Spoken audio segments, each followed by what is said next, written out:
Gold, trusted gold buyers. మీరు తాకట్టు పెట్టిన బంగారాన్ని విడిపించి ఈ రోజు ఉన్న మార్కెట్ ధరకు కొనబడను.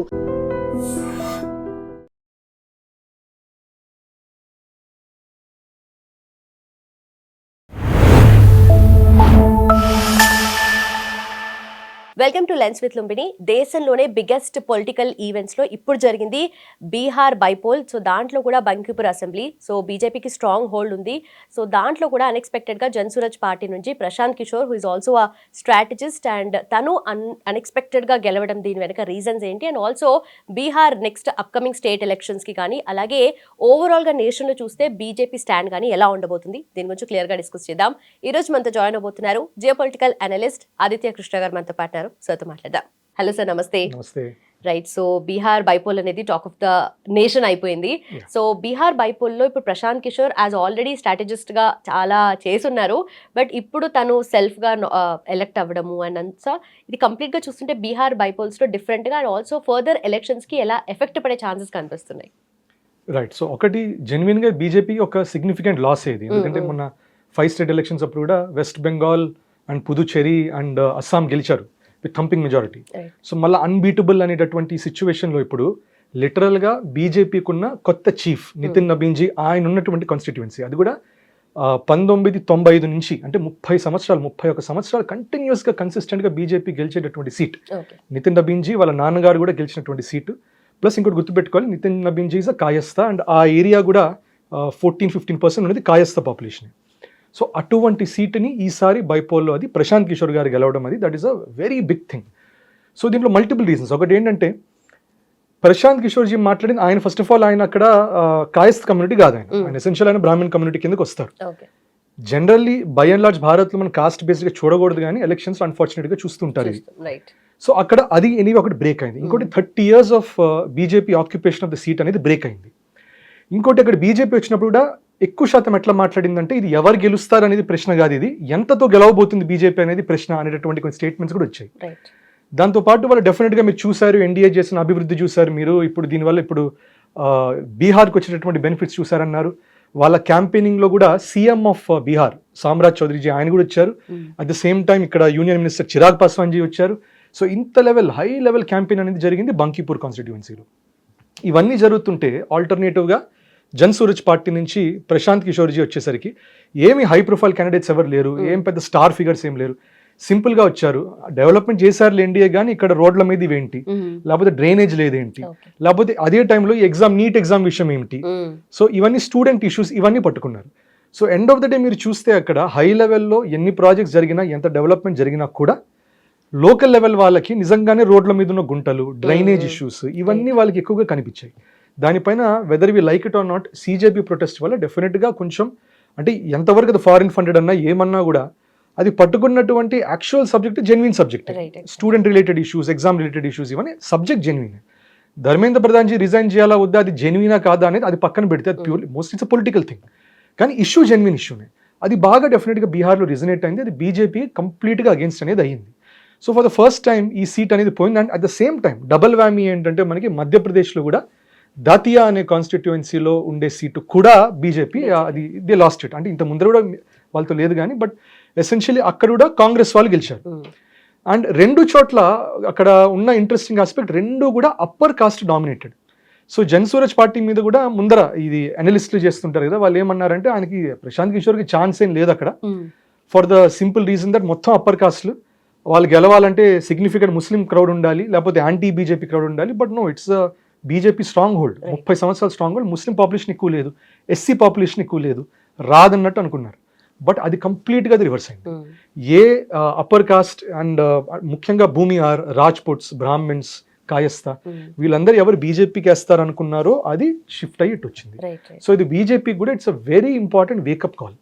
దట్ బీజేపీ చీఫ్ ఉన్నటువంటి సీటు పోవటం అంటే అది వీ కాంట్ ఇమాజిన్. అంటే లిటరల్గా ఒక రాజ్నాథ్ సింగ్ కూడా అంతకుముందు బీజేపీ చీఫ్, అమిత్ షాజీ కూడా ఒక బీజేపీ చీఫ్. వాళ్ళ సీట్లు పోతే ఎంత ఇంపాక్ట్ ఉంటుందో ఒక బీజేపీ ఆర్గనైజేషన్ లెవెల్లో అంతే ఇంపాక్ట్ అనేది ఉంటుంది. సో బీజేపీకి it is time to introspect that వాళ్ళు ఎంత కాన్ఫిడెంట్గా ముందుకెళ్తున్నారో. ఇప్పుడు ఈ ప్రొటెస్ట్ వల్ల ఇప్పుడు ఇథనాల్ ఇష్యూ బయటకు వస్తున్నది, రైట్, అది ఇష్యూనా కాదా పక్కన పెట్టాలి, కానీ గవర్నమెంట్ కి కొంచెం వ్యతిరేకంగా నరేటివ్ అయితే వ్యతిరేకంగా వెళ్తున్నది. సేమ్ థింగ్ చూస్తే నీట్ ఎగ్జామ్ అట్లాగే అయ్యింది. సో ఇవన్నీ అట్లా అవుతున్నప్పుడు I think it's time for BJP introspect, అంత ఎక్కువ కాన్ఫిడెన్స్ కాకుండా రీఎవాల్యుయేట్ అనేది చేయాలి. ఓకే, ఎంత పర్సెంటేజ్ అనేది కాకుండా ఇంకా స్ట్రాంగ్ హోల్డ్ అలా పెట్టుకోవాలి. మీరు అన్నట్టుగా ఇప్పుడు బీహార్ అనేది స్ట్రాంగ్ హోల్డ్, దాంట్లో బంకిపూర్ అసెంబ్లీ ఇంకా స్ట్రాంగ్ హోల్డ్.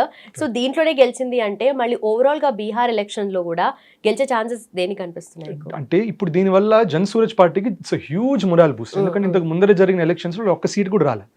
ఇప్పుడు అది గెలవడమే కాకుండా with Prashant Kishor ji, who is the head of the party, he is the political strategist. 2014 లో కూడా స్ట్రాటజిక్ కన్సల్టింగ్ ఐపాక్ ద్వారా బీజేపీకి ఇచ్చింది ఇతనే. సో దాని తర్వాత ఆఫ్ కోర్స్ దీనికి కొన్ని విక్టరీస్ జరిగాయి, కొన్ని లాసెస్ జరిగాయి ఐపాక్ ద్వారా. ఫైనల్ గా ఆయన ఐపాక్ నుంచి నేను బయటకు వచ్చేస్తున్నాను, IPAC is separate, I'm going to start Jan Suraj party అన్నారు. ఇప్పటిదాకా జన్ సూరజ్ పార్టీ కూడా స్పెషాలిటీ ఏంటంటే డెవలప్మెంటే కాకుండా రెండోది కాస్ట్ బేస్డ్ ఇష్యూ మాట్లాడని అంటాడు ఆయన. అసలు కాస్ట్తో నాకు సంబంధం లేదంటారు ఆయన.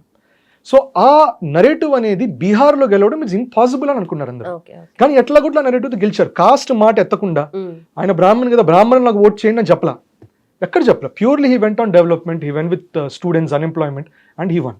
సో ఆయనకి ఇట్స్ హ్యూజ్ బూస్ట్. దీనివల్ల వితౌట్ డౌట్ నెక్స్ట్ టైం జరిగే ఎలక్షన్స్ లో జన్ సూరజ్ పార్టీకి సిగ్నిఫికెంట్ గెయిన్స్ అనేది ఉంటుంది, వితౌట్ డౌట్ ఉంటుంది. ఓకే, థర్డ్ ఫోర్స్ అనుకోవచ్చా బీహార్లో? థర్డ్ ఫోర్స్ అవుతుందో లేకపోతే ఎవరికైనా తెలుసు. ఇప్పుడు జేడీయూ కూడా మీరు చూస్తే నితీష్ కుమార్ జీ ఆయన ఒక సీఎం లాగా కన్సిస్టెంట్ గా మెయింటైన్ చేశారు స్ట్రాంగ్ హోల్డ్. ఇప్పుడు ఆయనని రాజ్యసభకు మూవ్ చేశారు, మూవ్ చేసి బీజేపీ అక్కడ సీఎంలో కూర్చోబెట్టారు సామ్రాజ్జీని. సో దీనివల్ల అక్కడ ఉండే పొలిటికల్ మాహోల్ మొత్తం మారిపోయింది. ఇప్పుడు డైనమిక్స్ మొత్తం మారిపోయాయి. ఇంకోటి మీరు ఆర్జేడీ చూస్తే ఆర్జేడీలో కూడా ఎసెన్షియల్ అక్కడ కూడా స్ట్రాంగ్ లీడర్షిప్ అనేది అంత చెడు కనబడట్లేదు. యాదవ్ ఇప్పుడు మీరు చూస్తే లాలూ ప్రసాద్ యాదవ్ అవనండి, వాళ్ళ పిల్లలు అవనండి, అంతా అంటే వాళ్ళకి ఉన్నా కూడా రీచ్ ఉన్నా కూడా వాళ్ళు నరేటివ్ స్పేస్ ని క్యాప్చర్ చేయలేకపోతున్నారు. ఆ space if Jan Suraj party ద్వారా ప్రశాంత్ కిషోర్ జీ క్యాప్చర్ చేస్తే మాత్రం అగ్రెసివ్ గ్రోత్ అనేది ఉంటుంది. ఎట్లా మనం టీవీకి అట్లా రైజ్ అయిందో అక్కడ అన్ఎక్స్పెక్టెడ్ అంటే నంబర్స్ కలిసి వచ్చాయి, అట్లాంటివి అవ్వచ్చు. కానీ but what we know about Prashant Kishor ji ఆయన బ్రూట్ లక్ మీద ఆయన ఉండరు. ఆయన he will go by strategy, he will plan. ఈ యొక్క విక్టరీని జరిగినటువంటి డేటా పాయింట్స్ మొత్తం తీసుకొని కలెక్ట్ చేసి ఒక లార్జర్ బీహార్ ప్లాన్ అని చేసుకుంటాడు. ఎందుకంటే ఆయన ఈ ఫార్ములా వర్కౌట్ అయింది, which means this can be again repeated. And Bankipur మనం గుర్తుపెట్టుకోవాలి, అది పాటలిపుత్ర అనేవాళ్ళు ఇంతకు ముందర మగధాలో, అక్కడంతా the major capital was this. So ఈ రీజన్ కు ఉండే కల్చరల్ ఇన్ఫ్లుయెన్స్ ఎనార్మస్ గా ఉంటుంది ఓవరాల్ బీహార్ మీద. So we have to see how it goes. Okay, so ఇలా టెక్నోక్రాట్స్ కి కానీ పొలిటికల్ స్ట్రాటజిస్టులు కానీ వీళ్ళే సెల్ఫ్ గా ఇలా అవుతూ ఉంటే రేపొద్దున ఫ్యూచర్ లో అసలు ఎలక్ట్ చేసేదంటే నామినేట్ అయ్యేది కానీ లేదంటే లీడర్షిప్ రోల్స్ కి కానీ వీళ్ళే ఎక్కువగా వచ్చడానికి ఇదొక ఫోర్స్ లాగా అనుకోవచ్చు కదా. అది దిగాలి కదా. జనరల్ గా టెక్నోక్రాట్స్ వాళ్ళందరూ ఏమంటారంటే దే ప్రిఫర్ దేర్ జాబ్. కొంచెం డర్టీగా ఉంటుంది. ఇప్పుడు ఆయన కూడా ప్రశాంత్ కిషోర్ వెళ్ళినప్పటి నుంచి కూడా ఎక్స్ట్రీమ్ లెవెల్ ఆఫ్ యాంగర్. ఇప్పుడు మనం ఒక పాడ్కాస్ట్ చేసినప్పుడే కమెంట్స్ కొంచెం అప్పుడప్పుడు బ్రూటల్ కమెంట్స్ వస్తాయి మన మీదే, బేసిక్ మాట్లాడినా. వాళ్ళు ఆ లెవెల్లో ఉన్న వాళ్ళ మీద ఎవరైనా కూడా, మోదీజీ అయినా రాహుల్ గాంధీజీ అయినా ఇప్పుడు చిన్నగా ప్రశాంత్ కిషోర్ జీ అయినా కూడా పిచ్చి మాటలు అంటూనే ఉంటారు, అన్నిటికీ విమర్శిస్తుంటారు, ఏం చేసినా తప్పే అంటారు. So essentially it is not easy for technocrats or anybody to enter. ఎందుకంటే కంపెనీలో నీట్గా అప్రైజల్స్ ఉంటాయి, బోనస్ ఉంటాయి, అన్ని ఉంటాయి. పొలిటిక్స్ లో ఉండదు. You either lose you win. You win it is great, అప్పుడు 5 సంవత్సరాలే. ఇక్కడ అతి చేస్తే మళ్ళీ 5 సంవత్సరాల తర్వాత మళ్ళీ ఇంకోటి వచ్చి దెబ్బతీస్తారు. అదే మనం చూస్తుంటాం, ఈడీ రైడ్స్ అని, ఐటీ రైడ్స్ అని ఇవన్నీ చూస్తుంటాం.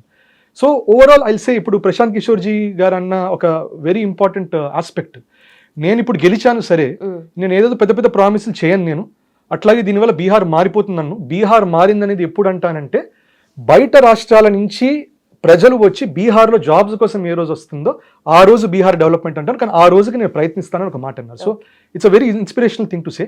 సో లెట్ us see అంటే దీనివల్ల బీహార్ పాలిటిక్స్ లో డెఫినెట్ గా this is a new chapter. But that says Bihar condition కదా as of now. It accepts and that is what Prashant Kishor presented. ఈ పరిస్థితిలో ఉంది, బీజేపీ ఉన్నా, జేడీ ఉన్నా, ఆర్జేడీ ఉన్నా, మీరు బయటికి వెళ్ళాలి కానీ ఇక్కడ ఎవరు లోపలికి వచ్చి పని చేయడమే అంటారు ఆయన. సో ఆయన అనటం ఏంటి, ఇది మారాలి అంటారు. So this is a source issue, అందరూ రెసినేట్ అవుతారు. బీహార్ లో ఉన్న ప్రతి ఒక్కరు కూడా వాళ్ళ ఫ్యామిలీలో ఎవరొక్కరు ఇక్కడ కూడా చూస్తాం, తమిళనాడులో కూడా ఉంటారు, ప్రతి చోట్ల ఉంటారు వాళ్ళు. తమిళనాడులో ఉంటారు, ఆంధ్రాలో ఉంటారు, తెలంగాణలో కనబడుతుంటారు. So that is a very important point. So correct గా రెజనేట్ అయిన పాయింట్స్ ని ఆయన కొట్టడం, it is an incredible thing. Okay okay okay ఇప్పుడు బీహార్లో వచ్చినట్టుగా ఈ రెసిస్టెన్స్ అనేది వచ్చింది డెఫినెట్లీ. సో ఇప్పుడు జన్సురాజ్ పార్టీ థర్డ్ ఫోర్స్గా రేపు పొద్దున ఎవాల్వ్ అయ్యి ఇంకా ఫైనల్ ఎలక్షన్స్లో కూడా మనకి స్టేట్ ఎలక్షన్స్లో కంటెస్ట్ చేసినా అసలు దానికి ఆశ్చర్యపోవాల్సిన కంటెస్ట్ చేస్తుంది డెఫినెట్ గా, and I think they will perform much better. Right. So దీన్ని బట్టి మనం ఓవరాల్గా కంట్రీలో చూసుకుంటే బీజేపీ స్టాండ్ కానీ లేదంటే బీజేపీ పొజిషన్ కానీ ఏమన్నా థ్రెట్ ఉండే ఛాన్సెస్ ఉన్నాయి. ఎందుకంటే ఇలాంటివి లోకల్ ఇష్యూసే రేపు పొద్దున ఫ్యూచర్లో పెద్దగా అవుతాయి కాబట్టి, like just like NEET issue కానీ ఇలాంటివన్నీ కూడా. కరెక్ట్ అండి, ఇప్పుడు అది కరెక్ట్ ఇష్యూస్ అని పట్టుకోవాలి. అది మీరు చూస్తే ఇప్పుడు ఇండియా అలయన్స్ లో ఆమ్ ఆద్మీ పార్టీ మిగతా పార్టీస్ వాళ్ళు నీట్ ఇష్యూ పట్టుకున్నారు, కానీ కాంగ్రెస్ పార్లమెంట్ లో పట్టుకున్నారు, కానీ ఆన్ ద గ్రౌండ్ సిజిబి ప్రొటెస్ట్ లో వీటిలో డైరెక్ట్ గా ఇన్వాల్వ్ అవ్వాలి కాంగ్రెస్. రైట్. ఎక్స్ప్లెనేషన్ కూడా ఇవ్వలేదు. అది ఇవ్వాలి. బట్ ఎనీవే ఇప్పుడు పాస్ అయింది, ఇప్పుడు దే పాస్ సమ్ ఎగ్జామినేషన్ ఈ లీకేజ్ కి వ్యతిరేకంగా బిల్ పాస్ చేశారు. సో ఇవన్నీ ఎనీవే జరుగుతున్నాయి. బీజేపీకి ఉన్న అడ్వాంటేజ్ ఏంటంటే ఇప్పుడు 2026 జరిగింది కాబట్టి 2029 కి కొంచెం ప్రిపేర్డ్ గా రీకాలిబ్రేట్ చేసుకొని రీఅసెస్ చేసుకొని చేయొచ్చు వాళ్ళు. కానీ వాళ్ళు ఇప్పుడుండే పద్ధతిలోనే కొంచెం ఉంటే మాత్రం తర్వాత కొంచెం షాకింగ్ గా వాళ్ళకు కూడా అనిపించచ్చు. ఎందుకంటే it is going to be the 4th term of BJP in case 2029 వస్తే. ఎక్స్ట్రీమ్ యాంటీ ఇన్కంబెన్సీ ఉంటుంది. ఇప్పుడు రకరకాల ఇష్యూస్ బయటపడతాయి, ఇంకా చిన్నగా కరప్షన్ ఇష్యూస్ అని చిన్నగా బయటకు రావడం మొదలవుతాయి. సో అందుకని బీజేపీ కూడా there is no time to relax. And Bankipur వల్ల it is a very great reminder for them that it is no time to relax అనేది లిటరల్ గా అది ఎట్లా చెప్పాలి, మొహం మీద చల్ల నీళ్ళు బకెట్ వేసి కొట్టినట్టు. అంత హ్యూజ్ వేకప్ కాల్. సో అది they should be prepared for that. Done, sir. Thank you so much. Thanks for the analysis.